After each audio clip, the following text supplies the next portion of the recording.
Alright, so a couple days ago, the 2008 Olympic team, the Redeem team, was inducted into the Basketball Hall of Fame. So what better time than right now to talk about players that should or should not make the Hall of Fame?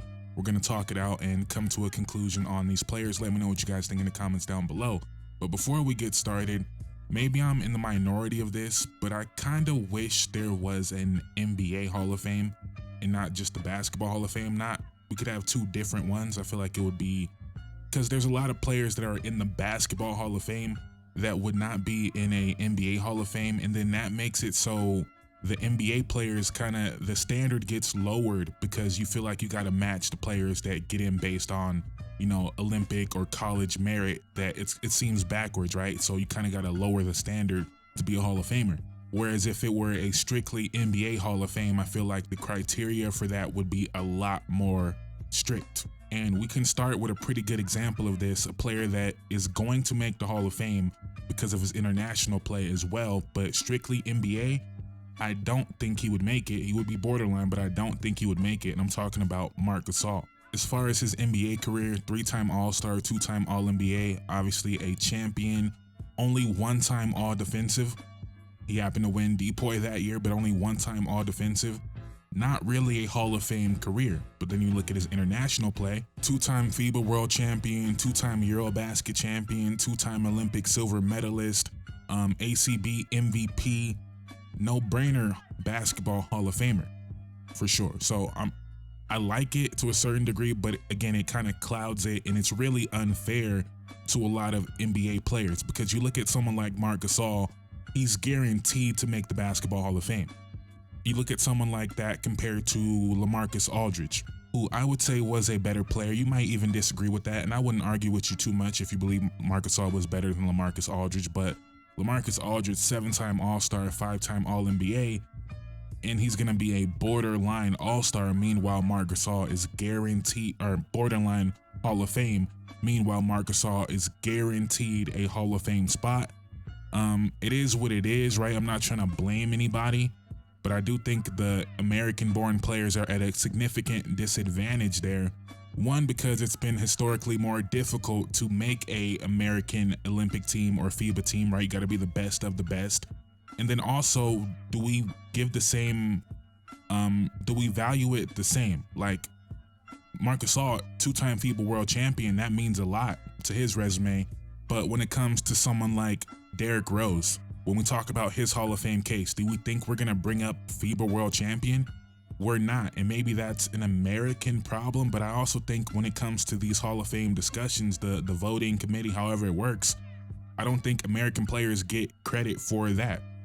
Derrick Rose is the perfect example, because Derrick Rose is a 2-time FIBA World Champion, and if that means something, it should mean something to USA players as well.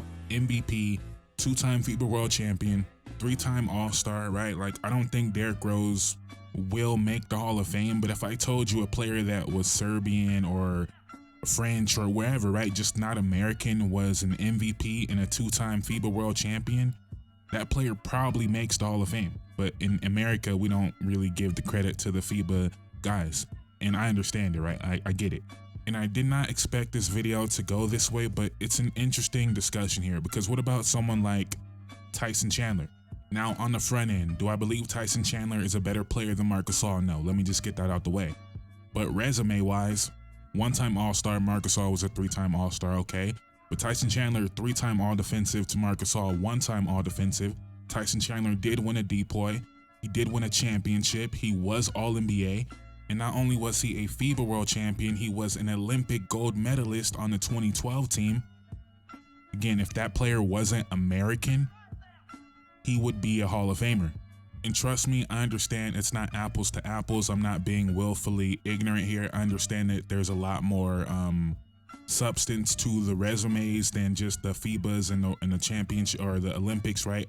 I understand Marc Gasol did a lot more than just win those, right? There's a lot more to it.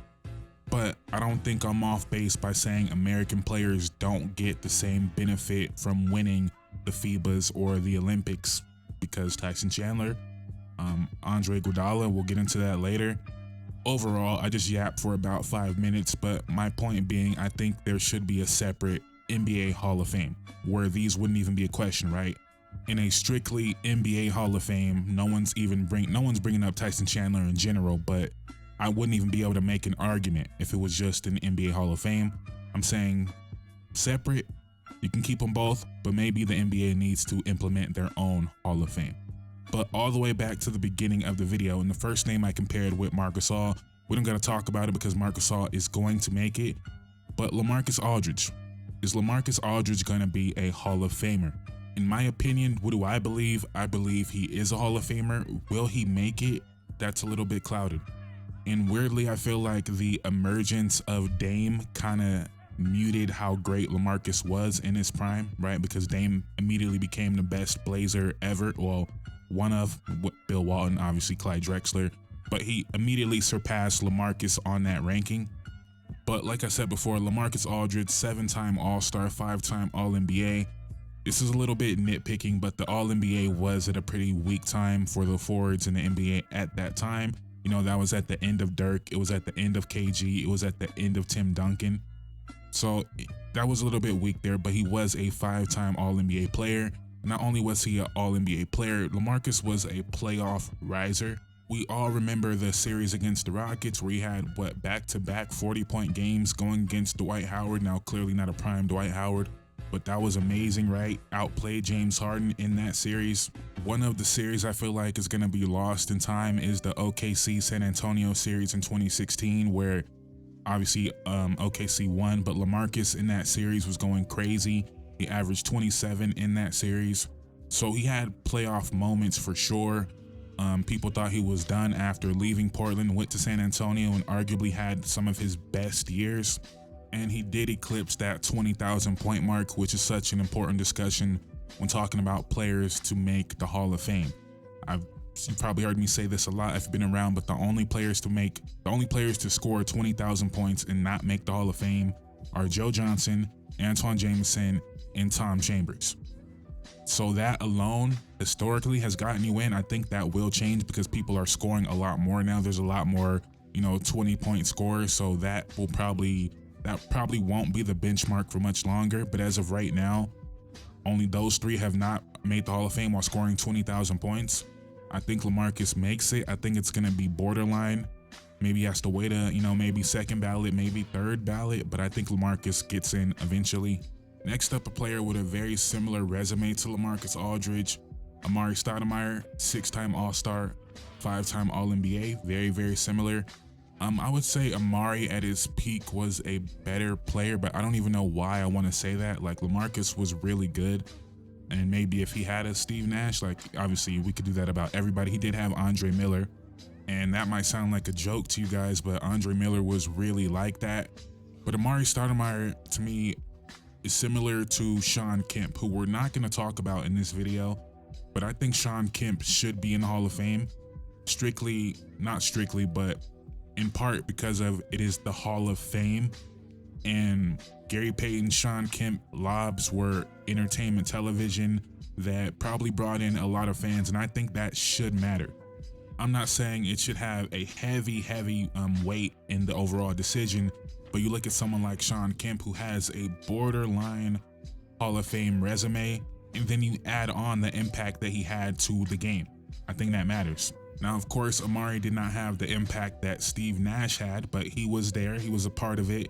He was a part of one of the most entertaining teams to watch in the NBA for a good stretch of time. He had battles with Tim Duncan. Like, he was appointment television onto himself, right?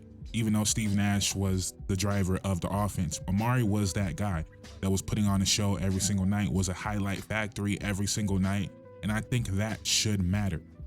Unfortunately for him, he did not have the longevity. He dealt with injuries.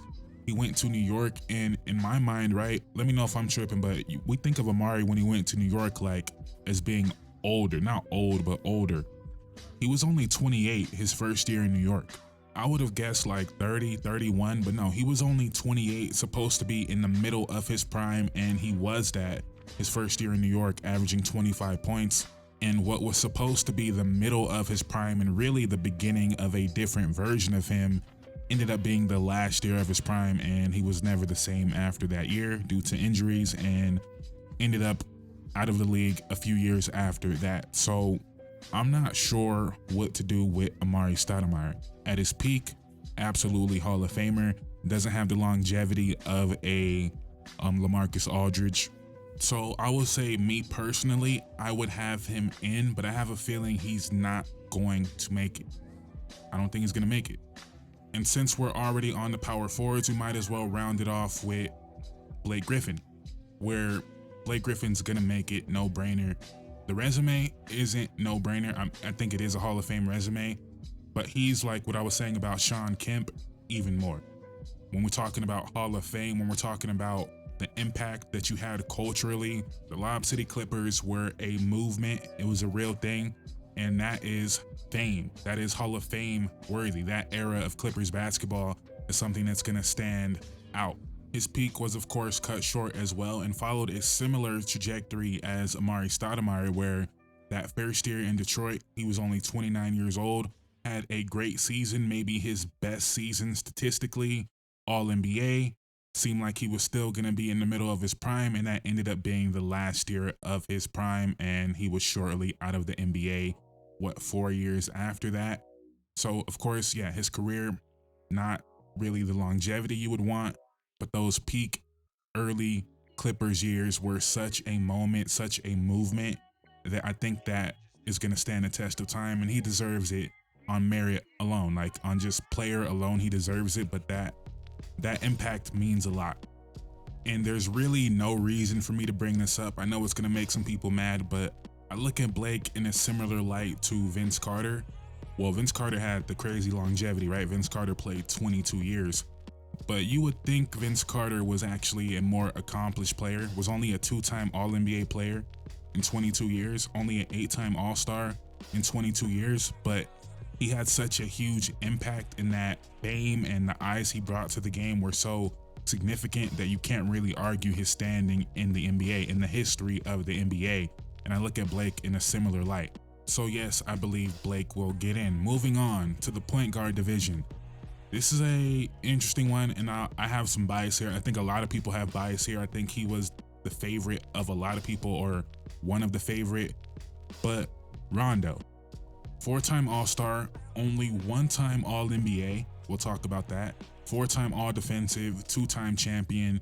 And that last championship, I think, matters. People don't really give him the credit he probably deserves. He was a big part of that Lakers championship team, but we'll talk about that at the end. But as much as I love Rondo, as much as everybody loves Rondo, I do think his career in a way was a little bit disappointing. If you look at the start of it, it seemed like he was going to be a no-brainer top 5 point guard for his entire career. And maybe I'm not being fair to his injury situation. He dealt with a lot of injuries as well, but it seemed like he could do more offensively as a scorer if he wanted to, but he was such in that point guard mentality, and it worked, right? And we've seen what he could do as a scorer in the playoff Rondo moments, but it just always seemed like he could hit another level. And maybe some of what clouds my mind is what happened in Dallas. If you guys don't remember how good that Dallas team was, and they added Rondo, and you're thinking, okay, this is a championship contender. That sounds crazy right now, but they were really like that. And Dirk was really still like that. And it's funny thinking about Rick Carlisle with Tyrese Halliburton now, and I'm not blaming Rick, I'm not blaming Rondo. We don't really know what happened there. We know Rondo had to be sent home during the playoffs. But you look at that team with Monte Ellis and Chandler Parsons and a lob threat and Tyson Chandler and Dirk, of course, and Devin Harris. Like, it just seemed like that was the perfect team for Rondo to go to and like take them to that next level. Instead, it was actually the opposite. And I know I said I'm not taking sides in the Carlisle-Rondo beef, but when you look at that team, I think he should have let Rondo rock out more. There was weapons there. It is what it is, right? That happened. Then he goes to Sacramento, plays with Boogie, and absolutely balls out. Almost averages 12 and 12, 11.9 points, 11.7 assists, 6 rebounds, which is a career high for him. Shot 36% from 3, and this was the beginning of Rondo as a 3-point shooter. I say that like he became this elite 3-point shooter, but he became a decent 3-point shooter. If you look at it before Sacramento, he shot 26% from 3. From that Sacramento year up until the end of his career, he shot 36% from three, so a full 10% better. But this Kings team is kind of a perfect example with Rondo, because even though he was great, averaged 12 points, almost 12 assists, if you look at this roster, you would say Rondo shoot more, but that was just never going to be Rondo. It is what it is. He played with Boogie, Rudy Gay, had shooters with Caspi and Bellinelli, Ben McLemore, right? That was a good team for Rondo to be Rondo on. Then he goes to Chicago. Obviously, the three alphas, right? They are up 2-0 in the first round against Boston. Rondo gets hurt. They lose the series. I think they win the series with Rondo. I think that is just, the playoff Rondo stuff is real. I don't know how you can deny it. It's the most real thing we've seen. Playoff Rondo and playoff Jimmy, like, those are real things. But that happens. Then he goes to New Orleans and reunites with DeMarcus Cousins alongside Anthony Davis and Drew Holiday. And we see playoff Rondo again. And in that first round sweep of Portland, he averages 11 points, 7 boards, 13 assists, played amazing defense. Then he went on to struggle a bit against the Warriors, but playoff Rondo showed up again. And then he goes to the Lakers the year before AD joins him on the Lakers. Then we get playoff Rondo again. And like I was saying before, I don't think he gets enough credit for what he did on this team. Now, he ended up not playing in the first round against Portland. I don't remember if this was an injury situation, but he didn't play in that first round. But the Lakers won in 5. But if we look at per game, obviously not total because he didn't play in that first round, but per game, Rondo was 4th on the team in minutes per game, behind AD, LeBron, KCP, and Danny Green. Rondo was 2nd on the team in assists by a wide margin, right? LeBron had 8.8, Rondo had 6.6, and then AD was all the way down at 3.5. Per game, Rondo led them in steals while only playing 24 minutes. We're talking about a team with AD, LeBron, guys that get steals, Caruso, KCP, Danny Green, all guys that get steals. Rondo led them in steals. So in totality, he averaged 9 points, 4 boards, and 6 assists, 1.4 steals in 24 minutes. I know it's not a winning argument, but you can make a legitimate argument that he was their 3rd best player. Kuzma was very up and down. KCP was steady. Danny Green was shooting poorly. Rondo, 9 points, 6 assists, 4 boards in 24 minutes per game. That's a lot. That's a lot to do. And also, he shot 40% from 3. And more proof of playoff Rondo being real, after he left Dallas, he shot 38% from 3 in the playoffs. Now, it was only 2.5 attempts per game, but those were loud makes when he made them. So, I'm biased here. I think Rondo is a Hall of Famer. I do think it's funny his 2 championship years are not his prime years, but I think Rondo's Lakers championship is equivalent to like Marc Gasol's Toronto championship. They were both huge parts of that. I think people just sleep on this version of Rondo. He was doing a lot for that Lakers team. You guys should go back and look at it. But for me, Rondo gets in, and I think Rondo gets in on merit, of course, but again, popularity, people love Rondo. At least the fans love Rondo. I think players love and respect Rondo, so I think he'll get in on that. I think Rondo gets in to the Hall of Fame. Sticking with point guards, Kyle Lowry. Now, immediately, I want to say no. And I'm probably going to stay with no, but there's not a lot of 6-time All-Stars who are not in the Hall of Fame. I think if Kyle Lowry was a little bit of a better defender, like he was a good defender, but if he was like a Rondo level impact defender, I think he would have a real argument. He did a lot of winning in Toronto, not necessarily playoffs. Of course, he did get the ring, but like just in general, that team was always a 50-win team with him and DeMar. He deserves credit for that, but I just can't bring myself to say Kyle Lowry is a Hall of Famer. I understand the argument. People want to make the comparison to him and Chauncey Billups. And to be fair, it is a real argument, besides the fact that Chauncey Billups did not have a Kawhi, but that year they won the championship, Chauncey Billups shot 38% from the field and 34% from 3 in the playoffs. But he got it done, right? It is what it is, Mr. Big Shot. He hit enough of those shots. He had enough of those playoff moments that Kyle Lowry never really had. And maybe some of my bias here on Kyle Lowry is DeMar DeRozan related. Now, first of all, just purely objectively, he does not have a strong Hall of Fame case. He doesn't. but maybe I feel more strongly in that because there's a lot of people that love to give Kyle Lowry majority of the credit for those teams with him and DeMar. I don't want to rehash the DeMar thing because I've talked about this one I made several videos talking about why DeMar should be in the Hall of Fame. 6-time All-Star, 3-time All-NBA, is most likely going to retire top 12, top 13 in scoring all time. That player just doesn't get left out of the Hall of Fame, so we don't got to focus on that. DeMar will be in the Hall of Fame. Whether he is a Hall of Fame talent is debatable, but 6-time All-Star, 3-time All-NBA, top 15 in scoring all time, you're going to be in the Hall of Fame. So no real argument for that one. But kind of similar to Kyle Lowry, what about Jrue Holiday? 2-time All-Star, 2-time NBA champion, 6-time All-Defensive, 2-time gold medalist. And I feel like that last championship is probably going to get him into the Hall of Fame.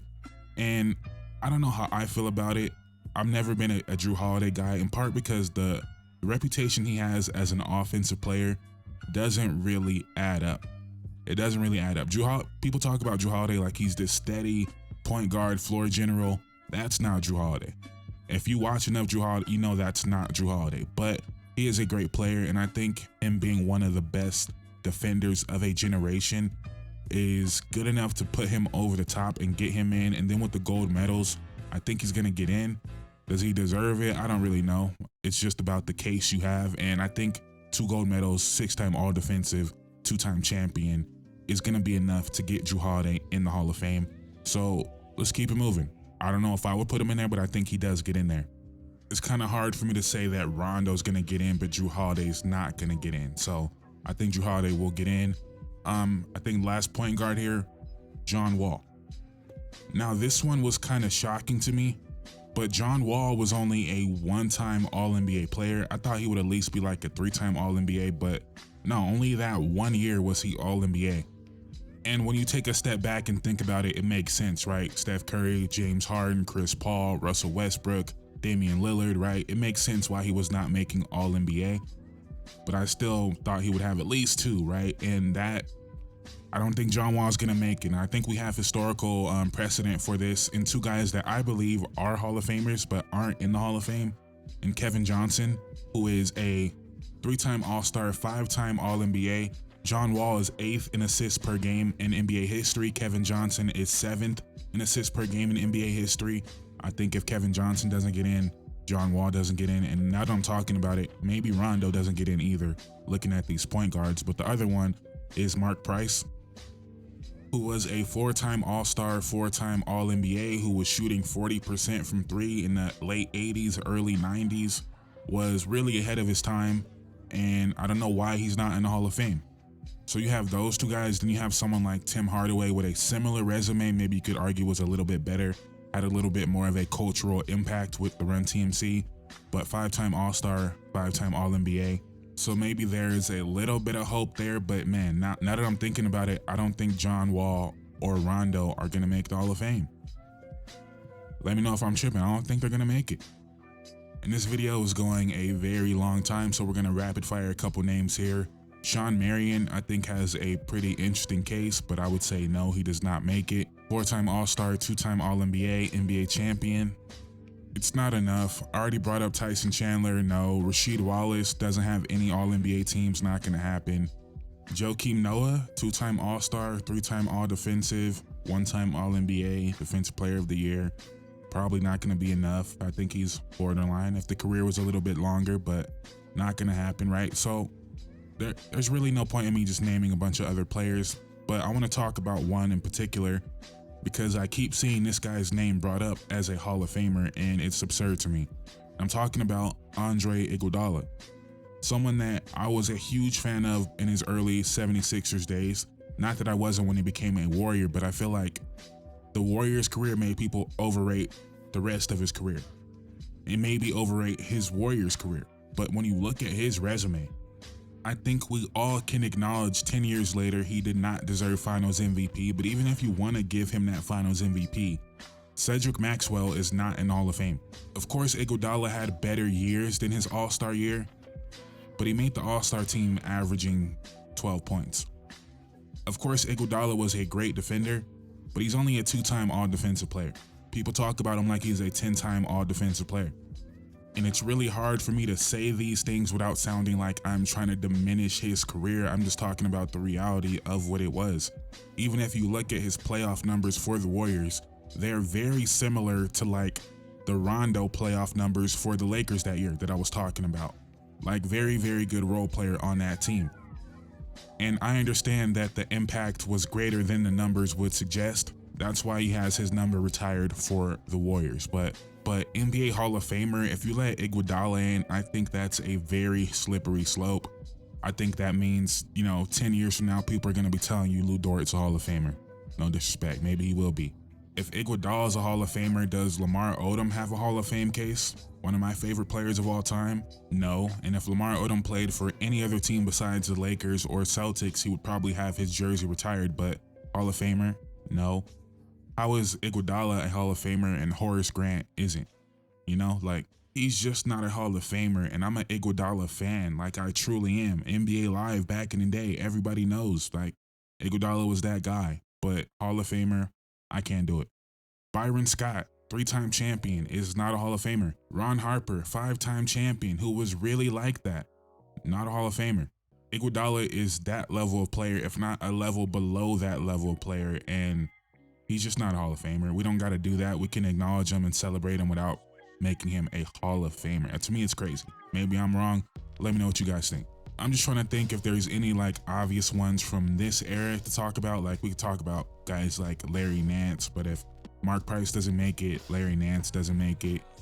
I could have a fake debate about Rudy Gobert, but Rudy Gobert is gonna make it, even though, he has the depoys, right? But I don't think anybody, even the Rudy Gobert fan, would say he's the best defender of a generation. I'm not saying you have to be the best to be a Hall of Famer. He's definitely one of the best, but I feel like everybody would take at least Draymond and AD above Rudy Gobert.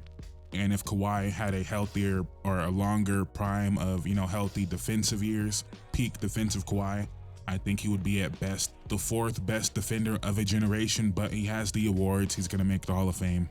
So let me stop hating. Rudy Gobert is going to be a Hall of Famer. Let me know if there's anyone I forgot about, any obvious ones that are borderline. Paul Millsap, not really a question. Al Horford, I think he's gonna make it. I didn't even bring it up because I think he's gonna make it. Same thing with Jrue Holiday. I think that championship is gonna make sure Al Horford gets in, and obviously he's not done as well. And then, since it is the Basketball Hall of Fame, Al Horford is gonna get in based on his college accomplishments as well. Back to the beginning of the video. Now, Al Horford, I think NBA career alone is Hall of Fame worthy, but college, he's getting in. I think that is where we are going to call the video. Let me know in the comments down below what you guys think about all these players individually. Let me know what you think about what I said at the beginning about, splitting the Hall of Fames.